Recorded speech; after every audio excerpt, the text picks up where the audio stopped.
Hola, buenas noches amigos. Estamos en tiempo de entrevista, estamos en tiempo de fake news, que es el nombre del libro que llegó a mis manos hace algún tiempo y que las hadas del destino y sobre todo las brujas sabias, pues han impedido que Javier Santamarta del Pozo, buenas noches Javier. Muy buenas noches, querido amigo. Bueno, pues las brujas, estaba yo diciendo que las brujas tienen un poquito de como hacen en la televisión, pi, pi, pi, pues eso. Y no nos han dejado hacer antes esta entrevista, por la cual yo además, como buen amigo que eres, tenía especial interés. ¿Qué tal van las cosas? Pues yo creo que es que las brujas querían que lo hiciéramos en Decisión Radio y entonces ha estado esperando el momento dado para que fuera el tiempo correcto para llevarlo a cabo. A veces ya sabes que estas cosas Dios escribe con renglones torcidos.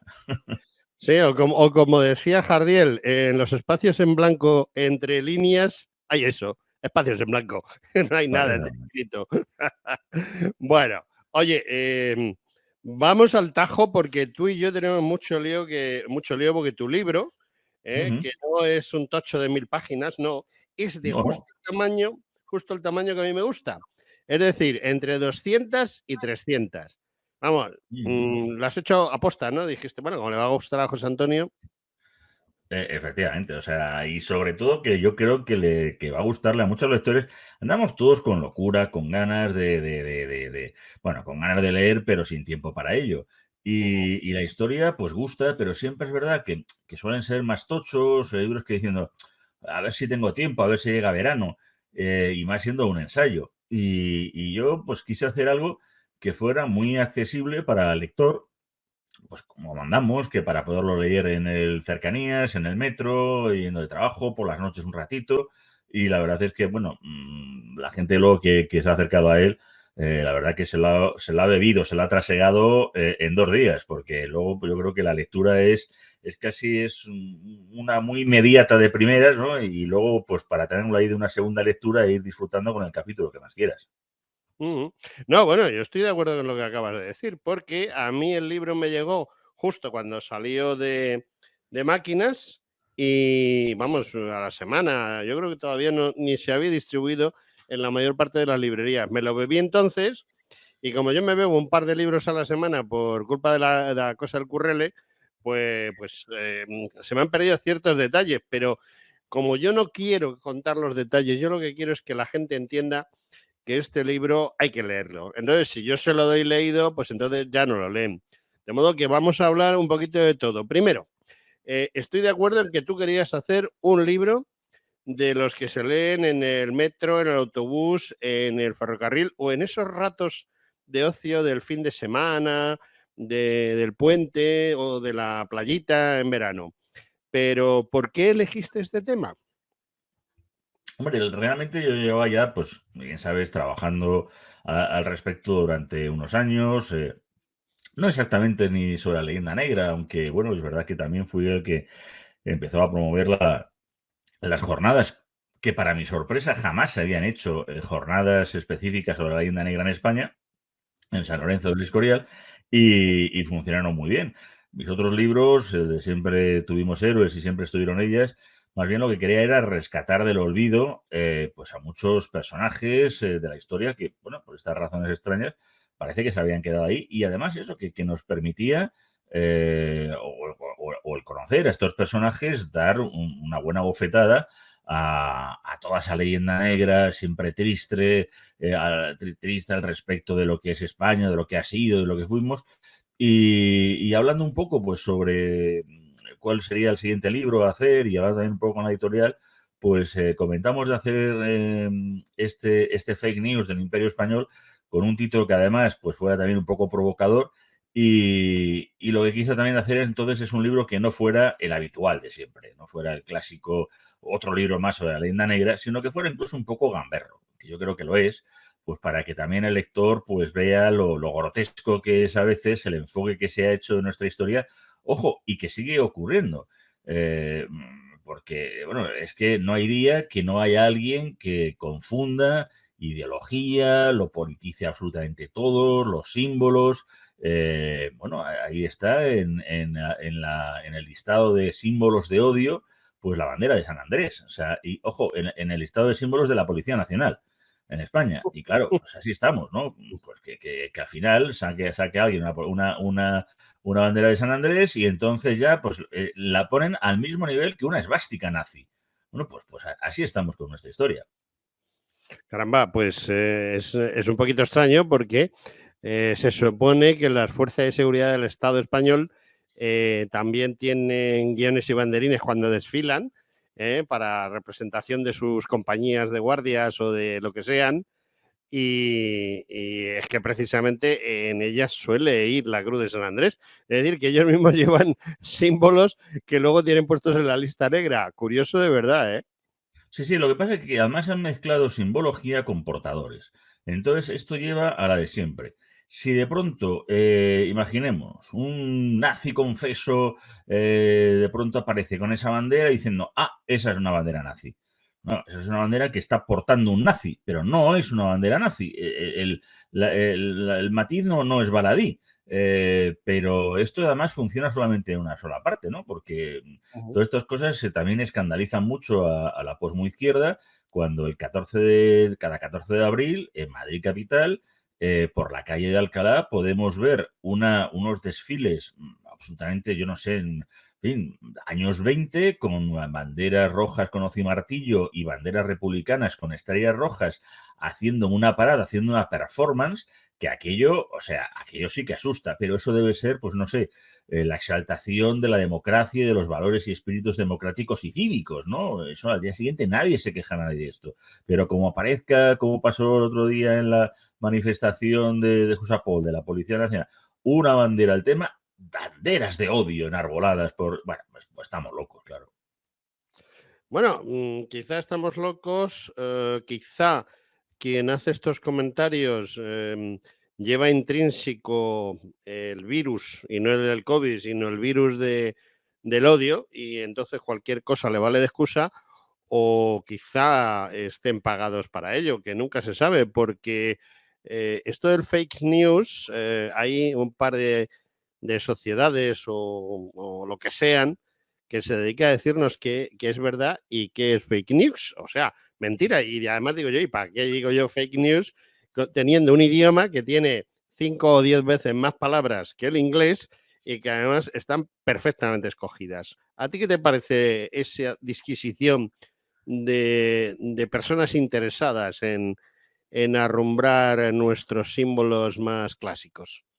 Pues porque efectivamente son personas extremadamente ideologizadas, en unos extremos además que yo no las considero personas de izquierdas. O sea, personas de izquierdas eran mis abuelos que me enseñaron además, por cierto, ambos dos en cárceles franquistas y ambos dos que me enseñaron el amor y el respeto a nuestra historia, la curiosidad por ella, a nuestras fuerzas armadas. Bueno, y de ellos aprendí muchísimas cosas. Puedo hablar de muchísimos compañeros, amigos de profesión incluso, que son de izquierdas, abiertamente de izquierdas, pero que no están de acuerdo con esta posmoizquierda, como yo la sigo denominando, porque es verdad.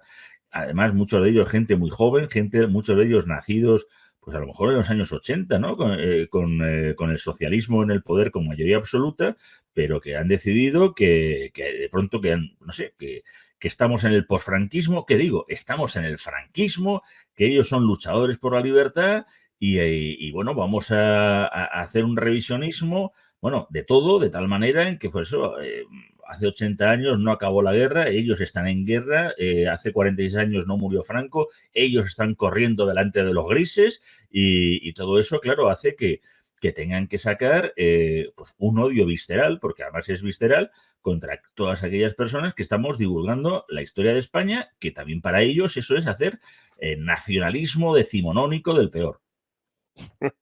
Bueno, la verdad es que has tocado varios temas. Lo de los grises me ha llegado al corazón porque, vamos a ver, yo empecé en la universidad en los mejores... Yo soy como los Tampas, estoy en los mejores sitios en los peores momentos. Y yo empecé con mis estudios universitarios en el año 72, me parece, sí, 72. O sea, en plena ebullición. Y bueno, lo de correr delante de los grises, ahí sí que hay mucha fake news, ¿no? porque yo precisamente he tenido que correr en 2 o 3 ocasiones porque me ha pillado por medio la marabunta. Yo soy un hombre de orden y nunca me he metido en historias raras. Y bueno, a mí me da la ligera impresión de que la primera fake news importante de este país es precisamente esa. Yo corrí delante de los grises y yo estuve en la cárcel con Franco. Bueno, si eso fuese verdad, no había grises suficiente para que corriesen detrás, creo. No, no, y además, vamos, estarían ya muy mayores, ¿eh? O sea, porque en fin, de 65 para arriba. Simplemente haciendo las cuentas de a qué edad se estaba en la universidad. Y lo sé bien porque mi hermano, Hombre, muchas evidentemente, gracias, pues, que me has acertado la edad casi. claro, es que estas cosas son así, no hay más que hacer matemática pura y dura. Entonces, pero bueno, incluso luego, añadiendo un poquito o haciendo un pequeño matiz con lo del tema de la palabra de las fake news, hombre, es evidente que yo lo puse muy a posta, porque luego el subtítulo es bulos y patrañas de los legendarios, pues ya digo que tenemos ahí palabras efectivamente suficientemente fuertes en nuestro español, pero para hacer ver que esto que aparentemente que es tan moderno como lo de las fake news, pues es más viejo que el hilo negro.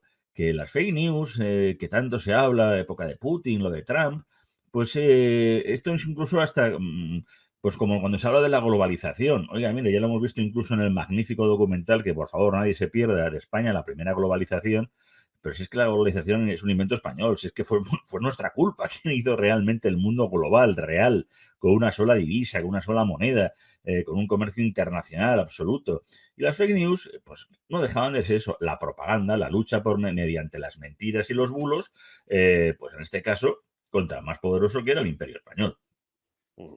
No, bueno, pero me da la ligera impresión de que esto ya venía de antes, porque tú haces alguna referencia en el libro, no voy a citarla, sino lo que me ha llevado a esas referencias, a otras referencias, y he llegado a la conclusión de que esto es como la película Lo de la vida de Brian, ¿no? Que pregunta a uno, oye, ¿y qué nos han traído los romanos, no? Y cuando le responden, pues es muy fuerte. Y yo pienso que las noticias falsas o las noticias de este tipo, esto tiene tanta antigüedad como el mundo que es mundo, ¿no? Sí, sí, por supuesto. O sea, escribí un par de artículos sobre los consejos políticos que se daban en tiempos de Cicerón. Incluso uno de ellos era los de su hermano con relación a cómo ganar unas elecciones y vemos que en 2000 años no ha habido mucha diferencia en nada, ¿no? En lo que es los favores, el amiguismo, el dar la imagen, la falsa imagen con las cosas. Si no hay nada nuevo y hacer propaganda para ir contra tu enemigo, ¿no? Contra quien está, a quien quieres derrotar de una manera u otra. Y hay veces que, claro, tú no puedes derrotarle de manera física, es más fuerte que tú, pero si empiezas a ir soltando pues una propaganda, alimentar unas mentiras en las que le conviertes en lo peor que se pueda hacer, lo deshumanizas en cierta medida, pues es la manera en que, claro, que vas a luchar muy fácilmente contra ese enemigo y al final, a la postre, pues casi lo está consiguiendo de manera retardada, porque no hacemos más que ver que ahora mismo todo esto se está convirtiendo ahora mismo en más que una moda, en una herramienta política. Sí, porque como tú bien dices, los, digamos, em, organizadores, los que llevan de verdad el peso de la propaganda de los partidos, que no tiene que ser precisamente el líder, como pasa con Pedro Sánchez. El gran mentiroso ha sido Iván Redondo y ahora se llama Bolaños. Y bueno, por poner un ejemplo, porque eso pasa, hemos puesto ese ejemplo por ser el más conocido, pero en la acera de enfrente, pues 3/4 de lo mismo. O sea, ahí tenemos a gente como Teodoro o quien sea, que se inventa cada bola que tú dices, pero bueno, alguno de estos se ha parado a pensar lo que está diciendo, porque son auténticas brutalidades. Pero esas brutalidades, como tú bien dices, ya existían de antaño, porque tenemos una serie de conceptos heredados del paso del tiempo sobre los romanos, sobre los invasores bárbaros, que para empezar, bárbaro no significa bruto, sino extranjero, y bueno, y ya sobre lo bonito que era el mundo musulmán, los 8 siglos que estuvo aquí en España, eso es para nota, ¿no? Además, tú haces alguna referencia respecto a eso, ¿no? Sí, no, es que, bueno, por un lado, eh, esa analogía entre Roma y el Imperio Español, bueno, también que es muy recurrente, pero es cierto que ha hecho Roma por nosotros, pues muchísimas cosas. Pero la conquista romana, que fue con florecitas, repartiendo garum y dando. No, no, o sea, repartiendo, pues eso, o sea, gladios como vamos, o sea, a cañón y fuego. La conquista, de hecho, de Hispania le costó 2 siglos a Roma, ¿eh? O sea, desde que llega Escipión hasta el fin de las guerras cántabras con Augusto. No fue una cosa sencilla, no fue tarea ardua. Pero luego, claro, ¿qué hay después de todo esto? Eso es lo que cuando se hace la conquista de España, oiga, ¿qué queda de esa conquista? Pues no sé, decenas de universidades, centenares de hospitales, lenguas, gramáticas, o sea, el convertirse en México pues en la capital del mundo en aquel momento. Pues, todo eso es lo que nada más se quiere ver, dejándolo en la parte más triste, cruel que tiene cualquier conquista, porque efectivamente los conquistadores no eran ONGs, ni fuimos ahí a liberar a ningún pueblo de un genocidio. No, no, tampoco digamos torradas. Fuimos ahí a conseguir materias primas, oro, plata, lo que pudiéramos, y de paso es verdad que fuimos haciendo algo que no hizo otro imperio, más allá del romano, planteando leyes, las leyes de Burgos, las nuevas leyes de Indias, todo lo que supuso la escuela de Salamanca, todo eso es una aportación bestial. La época musulmana, bueno, pues es que claro, la estamos también poniendo como si fuera todo lo mismo, como si la época del califato omeya fuera la misma, como, no sé, que fuera lo mismo Abderramán, que Alacán, que yo qué sé, que Almanzor, que lo mismo fueran los almorávides que los almohades. Oiga, todo eso es bastante complejo y una complejidad que nos lleva también a pensar como si fuera una sola cosa y también igual, no fuera una conquista ni una invasión, se dedicaran a decir, mira, y esto era un baño que contiene agua caliente, agua fría y agua templada. Y yo digo, ah, muy bien, o sea, el caldario, el tepidario, el frigidario, lo que teníamos aquí en Roma. Porque claro, es que se ha llegado a decir en algún libro que Córdoba, poco más o menos, que era fundación árabe. Y yo decía, hombre, por favor, que Córdoba ya está con un Roma. O sea, es una de las ciudades más importantes de la Bética. ¿Cómo se puede decir que esto es fundación romana? Pues, perdón, musulmana. Bueno, pues es un poco ese jugar también ahora a que para ciertos aspectos, bueno, pues parece que es que nos hubiera ido muchísimo mejor con el Islam. Bueno, pues ahí estamos. Ahí estamos, cuando lo cierto es que quizá el Islam, yo no quiero aquí acusar a nadie de nada, pero mis pocos estudios de historia me dicen que fue un paso atrás, sobre todo en el aspecto cultural, precisamente porque lo que en otros sitios es la soldadesca, pues aquí esos soldados tan buenos que querían también a la gente, pues solo la mataban por error y solo destruían, quemaban o dejaban totalmente arrasada una ciudad, pero por error, que es lo que suele suceder cuando tratamos de blanquear algo y que eso sí que son verdaderamente fake news, ¿no? Sí, pero que al mismo tiempo, como todo, la historia es muy poliédrica, es muy multicolor, porque también hay que reconocer que después de la expulsión de la escuela de Atenas, de Bizancio y la llegada a Bagdad y a otros lugares, pues la escuela de traductor de Toledo, que es un empeño cristiano, de un monje cristiano y de un rey, sobre todo Alfonso X, bueno, que la lleva a algo que va a permitir también un mayor desarrollo, un mejor desarrollo de lo que van a ser las incipientes universidades. Por eso también se pudo hacer gracias a todas las copias que del pensamiento clásico, griego y romano, pues nos habían llegado a lo que conocemos como al-Ándalus, en copias en árabe y que se utilizaron incluso también con copias en hebreo, junto con las madrasas, y eso evidentemente que sí que fue un empeño cristiano, pero sobre la base de algo que se lo debemos también a los musulmanes. Ahora, es evidente que es que Almanzor eso no iba tocando el tambor, iba haciendo, y las razias eran las que eran, y ahí estaban, y parece que efectivamente que uno solamente mataban como si fueran, iban en misión de paz, ¿no? O sea, que vinieron aquí, bueno, incluso quien nega que ni siquiera hubiera ningún tipo ni de invasión ni de conquista, ¿no? Que fue aquí que de pronto todos los godos de un día para otro dijeron, qué tontería, hombre, con lo bien que se está en el Islam. Es que es eso, es llevar las cosas a la sardina, a acercar la sardina al ascua que más te interesa para querer eso, unas cosas taparlas, otras cosas poner el foco, que es lo mismo que hacen otros con el tema de la leyenda negra o la leyenda rosa, me da igual. O sea, el caso es no ver que aquí no hay eso, hay sombras y por tanto hay que poner luces y sombras y verlas todas en todos los lugares. Sí, bueno, la verdad es que nos estamos centrando mucho en el prólogo del libro, digámoslo así, no entramos en materia, pero todavía me quedan un par de preguntas antes de que saquemos el cuchillo y le metamos mano al secreto ibérico.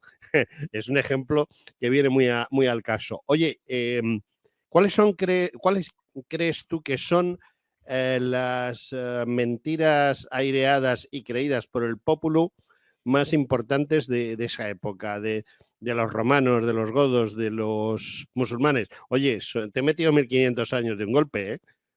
Sí, no, no, desde luego.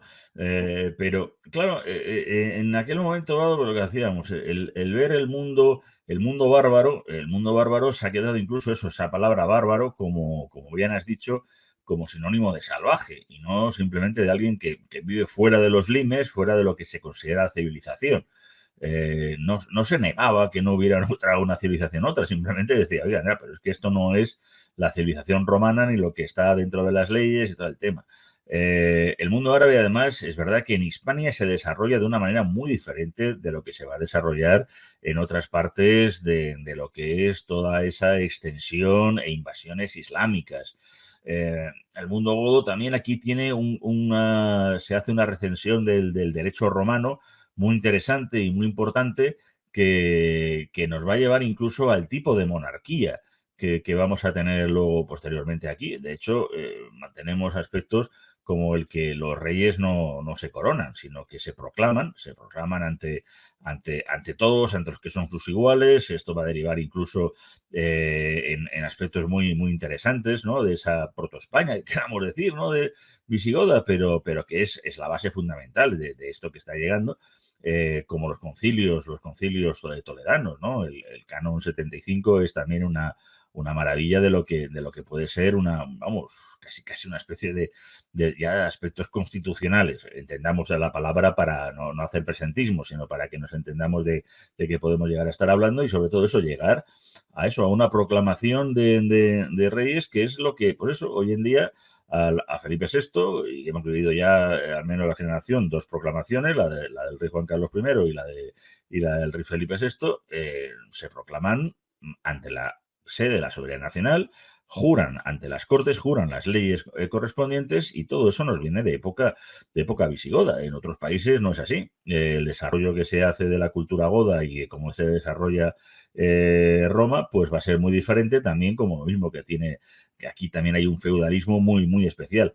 Es que ese es el problema a lo mejor que tenemos con España. Y aquí en el tema. La complejidad tan grande que tiene nuestra historia, que es muy, muy difícil de ponerla, como el que dice, en un solo libro de texto. Es muy complicada nuestra historia y al final por eso de pronto se pasa deprisa y corriendo por épocas, por siglos, apenas sin poderse dar, porque los que amamos la historia, lo que nos gusta la historia, cualquiera persona que se gradúe en historia o se licencie, como decíamos en el tiempo, verá lo complicado y lo importante que es el asunto de ponernos con la historia de España, porque en cuántos libros de texto, cuántas asignaturas, cuántos años necesitaría un chaval en el colegio o en el instituto para poder estudiar bien la historia de España. Pues es muy complicado. Sí, la verdad es que es muy complicado, pero has tocado puntos que a mí me llaman la atención. Los godos o los visigodos, que son los que... Porque hay godos y visigodos es un subgrupo, digámoslo así, dentro de los godos, ¿no? Los godos invaden España, pero lo hacen siguiendo instrucciones de la propia Roma como una especie de policía que va a mantener la ley y el orden, ¿no? Y además los visigodos tratan en muchos aspectos de mantener el orden romano, más que nada porque les da una patina de cultura y digamos que les hace que se sientan más protegidos legalmente ante lo que están haciendo, ¿no? Y eso quizá también influye en todas estas cosas que has comentado tú, porque claro, ellos no tenían sucesión, reyes por sucesión, sino de reyes por elección en la mayoría de los casos, ¿no? Sí, sí, por eso digo que al final, aparte de que son siglos que apenas se estudian y sobre todo en la península, todo lo que es el siglo III, el siglo IV, el siglo V, son siglos muy complicados ya de la complejidad propia que ese concepto geográfico por el que se llama la península ibérica, que es el de Hispania, que es el que va a derivar luego conceptualmente, claro, en el de España, pues empieza a trascender de una manera que no se queda solamente en lo geográfico, sino que empieza cada vez más a tomar un aspecto que va relacionado, e intenta relacionar eso a la monarquía de un territorio, cosa que a lo mejor en otros lugares, en la que se coge más bien que es la tierra de los francos, como puede ser Francia, o la tierra de los anglos, o la tierra de los bretones, ¿no? Aquí es un sitio en donde la geografía va a marcar muchísimo, tanto va a marcar que es lo que va a acabar dando nombre a lo que conocemos como España, ¿no? Entonces, es una época, los libros de José Soto Chica, yo lo recomiendo, es un grandísimo historiador y la verdad es que está muy interesante también para conocer esa época pues eso, tan olvidada, ¿no? Incluso hay una novela histórica de León Arsenal, yo sé que las novelas históricas siempre, en fin, no deja de ser una novela, pero bueno, pues alguien quiere conocer una época y León Arsenal es una persona que es el autor de La Última Roma, se documenta muy bien, bueno, pues la tiene ahí como una curiosidad para que se vea que es que verdad, que son siglos muy complicados, muy curiosos, muy complejos. Ciertamente, llevas toda la razón. Y otra de las grandes fake news, y con eso ya terminamos mis preguntas de primera parte, es, yo entiendo que los árabes que invadieron España en el 711 cogen todos en una cabina de teléfonos, porque excepto los que mandaban, el resto eran todos moros de la morería, Mauri en definitiva, ¿no?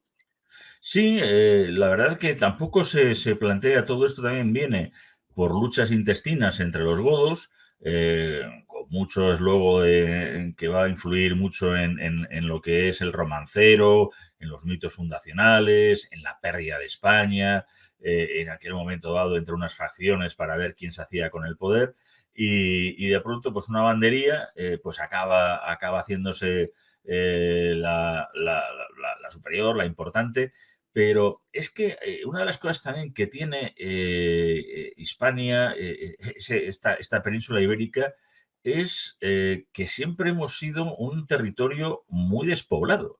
La población incluso actual que tiene España, habida cuenta, estamos hablando en 2021, que somos el segundo territorio en extensión de la Unión Europea, solamente nos gana Francia y por muy poquito, y sin embargo es que tenemos la mitad de habitantes. Tenemos los porcentajes de habitantes en comparación incluso con territorios más pequeños como son los de Italia o los del Reino Unido. Por supuesto que Alemania y por descontado que Francia, pues es increíble. O sea, es que somos la mitad teniendo la extensión que tenía. Pero es que eso ha ocurrido luego ya históricamente. Entonces, bueno, se podían conseguir grandes extensiones. De hecho, hay un momento dado cuando están subiendo los árabes, los moros, que no es ningún aspecto despectivo, evidentemente también es Bueno, palabra romana, efectivamente, ¿no? Y hay un es país un que es Gran nombre, Bretaña. digámoslo así, ¿no? Claro, ¿no? Es que ahora ya también, como todo ofende, ¿no? Hombre, es que ya estamos un poco locos. Claro, cuando se retiran, se produce lo que se conoce como el desierto estratégico del Duero, claro, un gran espacio, ¿no? Entre los extremos douros, en los extremos, ¿no? Aparte del Duero, porque mantener todo ese espacio era muy complicado para unos y otros. Que lo que se acaba manteniendo son ciudades que en un lado acaban siendo taifas y en otro, pues ciudades que acaban siendo las respectivas de los reinos cristianos que se van formando de Asturias, Galicia, León, etcétera. Sí, me ha hecho gracia el comentario que has hecho porque me ha recordado, tú que eres amante de la heráldica como yo, el escudo de Soria, que dice pura cabeza de Extremadura. Y la gente dice, ¿cómo de Extremadura? Si Soria está muy lejos de Extremadura, ¿no? Y claro, Claro, es lo que tú acabas de explicar, ¿no? Ese terreno que se deja vacío de personas y que va desde el nacimiento del Duero a la desembocadura del Duero, claro, ¿no? ahí Por está. eso, Soria es pura cabeza de Extremadura. Oye, has comentado antes de que tú eres una de las primeras personas que se complican la vida organizando un evento como el que yo tuve la suerte divina de asistir, porque tú me invitaste más que nada, que es el tema de lo que se hizo en el Escorial para hablar de todo este tema negro legendario, ¿no? Pero sabes que te han copiado, ¿no? O bueno, o te han copiado, o mejor dicho, has abierto un camino que han seguido otros, ¿no? Pues bueno, me imagino que, como dice, la historia no es patrimonio de nadie y que uno haga, yo qué sé, la primera exposición sobre Blas de Lezo no quiere decir que nadie pueda hacer más exposiciones sobre Blas de Lezo. Faltar o faltar. Es más, me encanta que se... Sí, hay dos que han seguido tu ejemplo. Ajá, Son el Círculo Hispanista, que lo preside una nieta de Ramiro de Maeztu, ujú, lo cual imprime cierto carácter, digámoslo así, y luego la Asociación Héroes de Cavite de Cartagena, que hace poco, pues estuve yo, 15 días, estuvimos dándole al tema negro legendario con gente como Marcelo Gulló o cualquier otro, o Agustín Rodríguez, el experto en navegación, muchísimos historiadores, incluido también Linares, el director de ese documental tan excelso que se ha hecho sobre la primera globalización y además se recordó precisamente, y yo estaba presente cuando se recordó, esa iniciativa que tú tuviste del Escorial, que digamos ha sido la puerta que ha hecho que otros despierten, ¿no? pues bienvenidos a ese despertar y lo mismo que yo estoy abierto a todos, hombre, pues si quieren invitarme yo también estoy encantado de ir a cualquier, a cualquier sitio, al Pues menos no sé, a lo por ver mejor el han decano, tratado de invitarte y no por lo que sea no han podido. A mí, al desde menos luego, me han invitado, ¿eh? claro. Pero Bueno, me parece bien, o sea, si a mí lo que me gustaría es poderlo hacer, pues eso, itinerante y en toda España y que se hagan congresos y que haya debate. Porque digo, insisto, que haya debate. Yo en las mías, a mí en fin, nadie me puede decir, bueno, perdón, sí lo han dicho, claro, que aquí yo nada más he estado jugando de parte y yo he traído a gente de todo tipo y color, o sea, gente de derechas y de izquierdas y gente que ha querido venir con ganas, claro, de debatir, ¿no? De montar un pollo, o sea, de ninguna de las partes. Y bueno, eso es lo que puede mover a un debate interesante, ¿no? Que vengan gente que les una el amor a la historia de España, que tengan ganas de debatirla, que tengan ganas de contrastar, que efectivamente que haya debate al respecto y no que sea un acto también solamente de organismo social o histórico. No, no, vamos aquí a debatir, que si no, no tiene gracia. Si estamos todos de acuerdo, pues entonces no hacemos nada.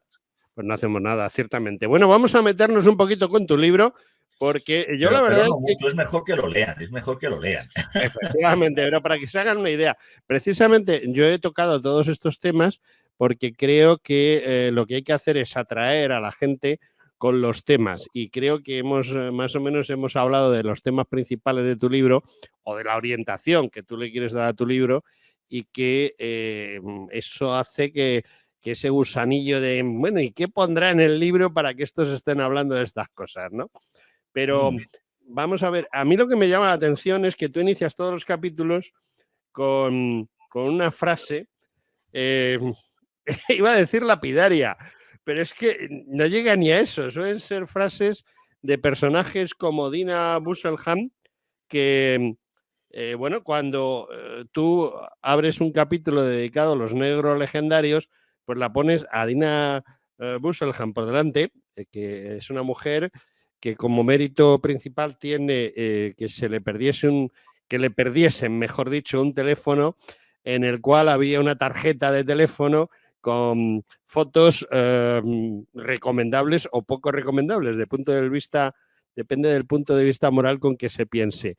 Pero lo cierto es que la verdad me ha gustado porque es interesante que pongas por delante a esta gente. Y entramos en verdaderamente el primer capítulo, para mí el primer capítulo de este libro tan interesante y es un libro dedicado a los negros legendarios, que no empieza con Felipe II. Los negros legendarios yo creo que empiezan ya desde el momento en que Castilla y Aragón se lanzan a la conquista del Mediterráneo por un lado y a la conquista de todo el mundo por el otro, ¿no? No, claro, vamos, incluso los primeros que empiezan a tocar las narices son los italianos. O sea, y los italianos y contra la Corona de Aragón, porque están viendo que el Mediterráneo, en fin, empieza a ser algo donde venecianos muy especialmente y otros, pues están viendo, bueno, pues que hay un poder creciente que es esta Corona de Aragón y es bueno, pues empezar a dar caña por este lado. Lo que pasa que luego, bueno, pues acabada la reconquista y organizándose un poco todo lo que de pronto además surge por una serendipia, por una serie de coincidencias como es el descubrimiento de América, pues ya lleva a otros aspectos y entonces ahí pues van a aparecer pues, los aspectos con relación a la conquista de América, al posible o presunto genocidio al respecto, pero con Felipe II, que claro, ya es el primero que aúna por completo, y además aúna, de hecho, toda ya por fin la península, el sueño de la vuelta visigoda, ¿no? Por primera vez, más luego además de no solamente eso, sino de ese rey de las Españas que también es el de las Indias y al mismo tiempo que sigue manteniendo pues territorios propietarios por herencia paterna, pues claro, vamos, es el Darth Vader de la época, como yo digo, es el malo más malo de todos, es ahí sí que ya es el epítome de cualquier aspecto negro legendario y contra Felipe II, bueno, pues es que ha sido tal la inquina que nos ha llegado hasta nuestros días e incluso muchos españoles pues le siguen teniendo pues eso como un personaje oscuro, taciturno, neolegendario, en todo lo peor, porque era pues eso, un meapilas, un come niños, un inculto, nada más rezando todos los días y así lo vemos en tantos y tantos películas, series y demás cosas que han hecho mella hasta en nuestro propio la propia imagen colectiva que tenemos de uno de los mayores reyes que ha dado la historia. Ciertamente. Oye, hay temas que a mí me llaman poderosamente la atención. Y es que gente que son historiador del medievo, como cierto profesor que pones frase por delante, filósofo, como otro que pones por delante, y luego un famoso periodista, vienen a decirnos que, primero, España no existe antes de 1978. Eso que lo diga un historiador que además tiene que conocer que el primer fulano que escribe, y perdón por la expresión, el primer fulano que escribe Yo soy el rey de España es precisamente un rey visigodo. Digo yo que debiera de saber algo. Y bueno, decir que un partido político actual reivindica la historia imperial de España en relación a Franco, pues a mí me parece muy fuerte. Y ya para redondear, parece ser que Adolfo Hitler seguía los dictados de los reyes católicos. Pues hay un fulano, un periodista, famoso periodista que cualquiera que lea el libro sabe quién es, que dice que los reyes católicos ordenaron el genocidio de herejes judíos, sobre todo, y moriscos. O sea que, vamos a ver, estas fake news pretenden decir que los reyes católicos eran unos fachas muy fachas, muy nazis. ¿Cómo? Completamente. O sea, hay incluso algunos historiadores israelíes que los llaman, o sea, dicen que son el antecedente directo, o sea, en lo que se basa los nazis para la decisión final, para la Shoah y todo lo que conocemos como el Holocausto. Directamente, incluso no solamente ya los reyes católicos, sino Isabel, incluso, que es la peor de todas, esa ya, como encima ni se lavaba ni nada, y era una cochina, pues esa ya directamente en la que se inspira toda esa persecución de judíos. Da igual que España o las coronas respectivas de Castilla y de Aragón fueran los últimos en toda Europa en hacer las expulsiones que ya habían hecho en Francia, en los territorios alemanes, en Inglaterra, en todos los sitios. O sea, da igual. Ahí sí que ha quedado España, que por cierto, para eso España sí que existe, como para otras cosas. Es ese concepto que antes ha citado de la España de Schrödinger, ¿no? Es la España de Schrödinger, es una España cuántica. Existe y no existe según y para qué. Si es para lo malo, aparece y entonces España ahí está, la primera para todo esto. Y sin embargo, si es para una cosa buena, desde luego que no. Y claro, bueno, pues da igual que la noche de los cristales rotos, los nazis se la dedicaran, como, por decirlo de alguna manera, en honor a Lutero, que como todo el mundo sabe era un españolazo de toda la vida, vamos, era un, vamos, Sí, amigote de sí, los reyes vamos. católicos y bueno, pero es que estamos así. Bueno, es más, el propio Hitler habla acerca de la reina Isabel y la llama como la ramera de Europa. O sea, vamos, la considera peor de lo peor. O sea, el cariño que le tenía Isabel católica por frases del propio Hitler era como para verla. Pero bueno, como lo que queremos ver es estar eso, haciendo presentismo todo el rato y querer estar, pues eso, intentando meter de una manera política, pues cosas que me sorprende por parte de historiadores que muchas veces nos llaman a los que somos divulgadores históricos, yo no pretendo ser más, y que y evidentemente yo me baso en el trabajo de los historiadores, no me lo saco de la nada, o sea, no hago ouija con nadie, no me pongo a hablar por ouija con Modesto Lafuente para que me cuente cosas decimonónicas, sino que me baso en el trabajo de los historiadores. Sin embargo, ellos sí que se pueden meter en el trabajo de los politólogos, como es uno. Y entonces esa confusión que tienen entre Estado, nación, territorio, me sorprende, porque claro, yo digo, hombre, ya sabemos, claro, que nación española, libre, iguales ante la ley, oiga, pues sí, como dice el señor Corral, pues hombre, claro, hasta el año 78 no decimos eso, y el concepto de nación como tal moderna, pues no podemos estar hablando hasta 1812, y hablar de los estados-nación, o hablar, pues a lo mejor no se puede hablar hasta la paz de Westfalia, pero al menos estamos hablando de eso, y hay que entender las cosas en la analogía correspondiente a cada siglo. Hay una cosa que me gusta de tu libro. Solo una, caramba, vaya. Bueno, hay muchas, pero hay una que es que me ha llamado poderosamente la atención, porque yo voy por la vida de yo soy muy listo, soy muy inteligente y lo sé casi todo.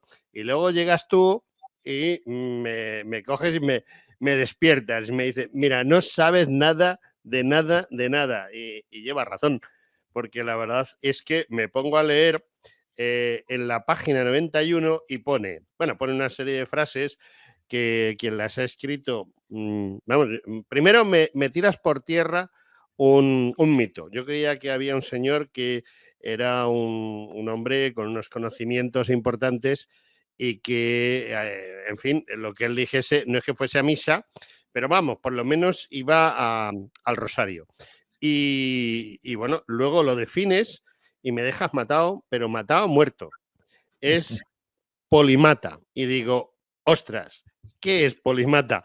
Y me tengo que poner a buscarlo, porque no, bueno, yo que voy así, es que soy, y de repente leo Marcelino Menéndez y Pelayo, polimata. Y digo, vale, ¿y qué es polimata? Y claro, no lo digas, que lo averigüen, que seguro que les va a llamar poderosamente la atención. Pero lo que me llama a mí poderosamente la atención no es el significado de la palabra, sino aquí hay una serie de frases que realmente son de Marcelino Menéndez y Pelayo.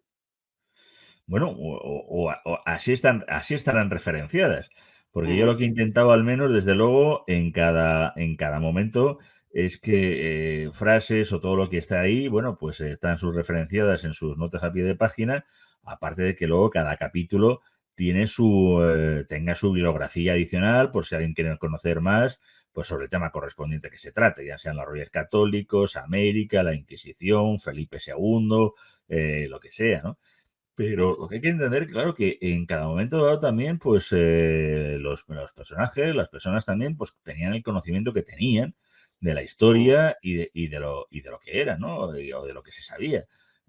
Ahora sobre la historia de Roma, pues hombre, se sabe que un clásico como Theodor Mommsen, pues está, pues ya ha evolucionado, o un Gibbon, y antes era pues casi como la Biblia, ¿no? O muchos otros aspectos. Ujú. Pero bueno, es también incluso las propias discusiones que se hacían entre Claudio Sánchez Albornoz y Américo Castro, ¿no? Entonces, pero que eran sobre todo interesantes y sobre todo que lo que tenían era al menos un afán de tener una visión, yo creo que en cierta medida constructiva, ¿no? Lo que estamos viendo ahora mismo, no sé por qué, es una especie de querer promover una autodestrucción, fomentar un autoodio sobre la base de nuestra historia, de nuestros hechos, de los símbolos que son comunes, que son de todos, por mor a intereses espurios que nada tienen que ver con lo que estamos tratando, ¿no? Que es la historia de España. Hay otra cosa que me llama la atención, y es que los españoles, ahí dice que no trabajamos porque somos vagos por naturaleza, es lo que viene a decirme, es decir, Pelayo, según el referenciado que tú haces, y Sí. he comprobado que es verdad, ¿eh? No solo Sí, tú no, lo no, referencias, sino pero que es también porque en cierto. este caso hace un ironía, o sea, también hay que jugar que, claro, ahí don Marcelino lo que busca es esa broma, que en el fondo es eso, es recoger pues esos topicazos, ¿no? Que sobre España, que se siguen habiendo, ¿no? Que estamos aquí todo el rato a la siesta, a la guitarra, a no hacer nada. Tenemos más horas de trabajo que Alemania, pero da igual, no Sí, trabajamos y somos lo que somos, ¿no? Y aquí la razón que pone don Marcelino, pues ya sabes cuál es, sí, la Inquisición. por supuesto.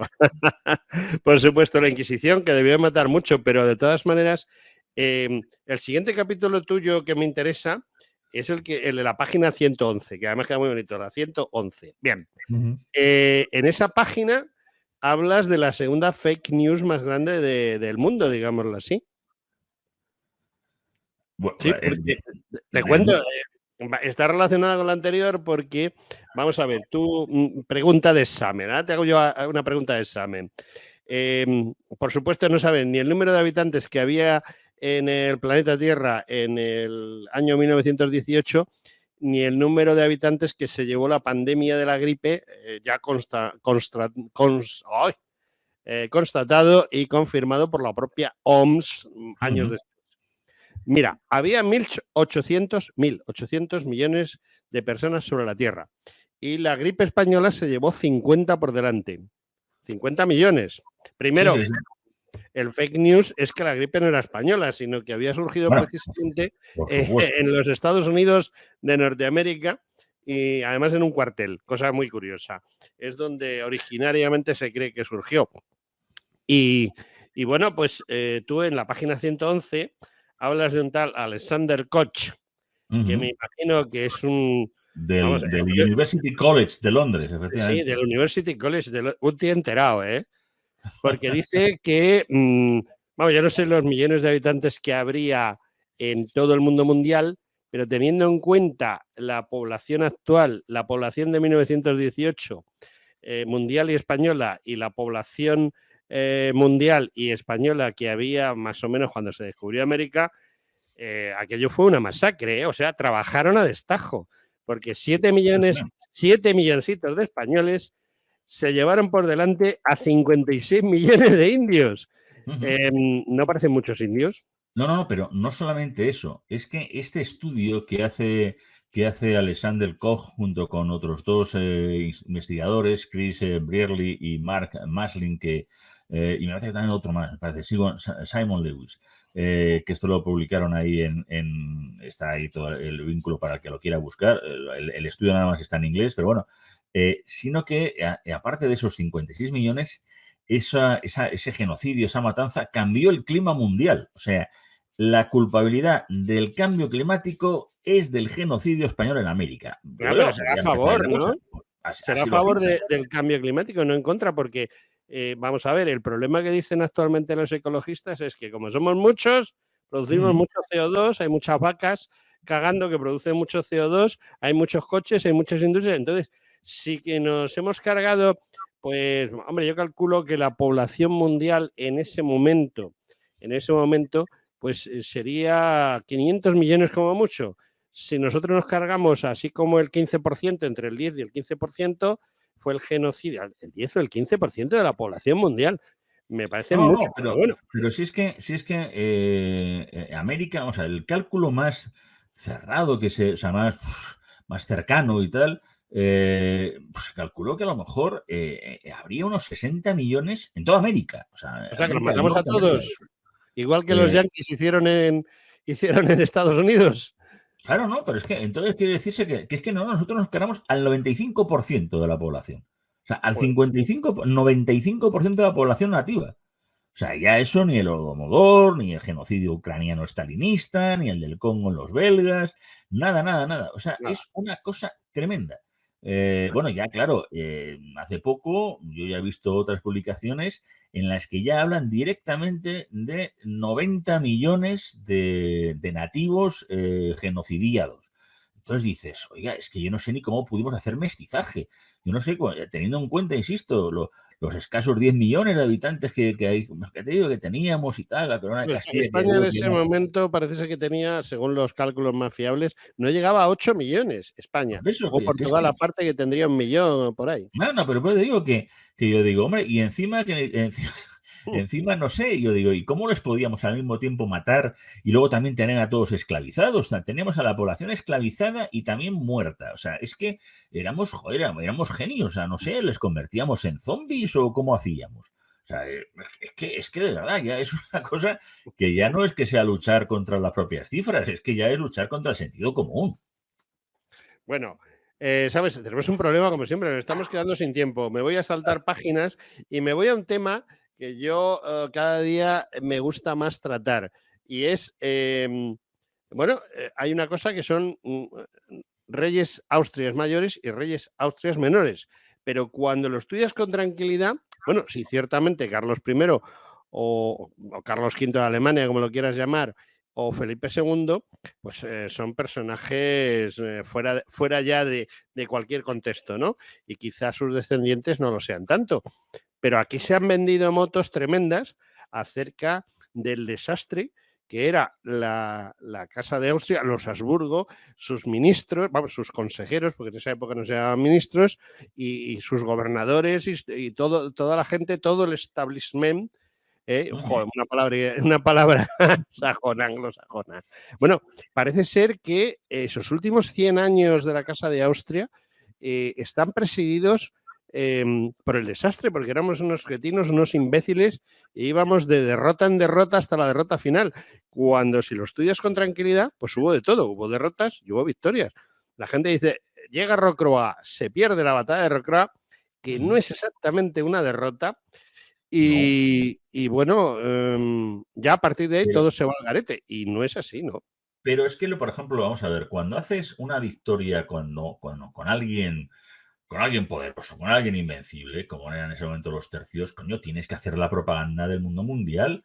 O sea, es que esto es el gol de Marcelino a Rusia, es que hemos ganado, vamos, les hemos ganado, ya no son invencibles. Da igual que luego siguiéramos ganando, vamos, siguiéramos. Yo sé que eso también debe hacer, como estamos en fútbol, me ha salido esa cosa de hemos ganado el partido, ¿no? Bueno, en aquel momento, pues eso, los tercios españoles, que además eran unos tercios pues multinacionales también, pero bueno, siguieron teniendo una preponderancia tremenda, pero es que se habla de toda esa época, pues como si fuera, pues eso, lo peor del mundo mundial. La época de esos Austrias menores, de esa España triste, horrible, tremenda, he de recordar, por ejemplo, quiénes estaban en esa sociedad de esa época tan espantosa para esta gente. Por ejemplo, Lope de Vega, Tirso de Molina, María de Zayas, Calderón de la Barca, Sor Juana Inés de la Cruz, Quevedo, o sea, Murillo, Zurbarán, Rivera, Valdés Leal, Velázquez, eran la época de los Berruguete, Juan de Mesa, La Roldana, los científicos como Andrés Laguna, la Condesa de Chinchón, Pedro Ciruelo, Baltasar Gracián, Juan Luis Vives. Joder, me cago en la leche. Y todo esto en la época en que éramos unos desgraciados. O sea, estamos creando el arte más increíble del mundo, los pintores, los escultores, los literatos que crean el siglo de oro en la decadencia. Tenemos un siglo de oro en la decadencia. Hombre, pues a ver si nos aclaramos también. Efectivamente. Bueno, estamos llegando casi al final. Yo últimamente me he vuelto muy negacionista y soy de los que opinan que hay mucha fake news, pero no Ujú. precisamente en España, ¿no?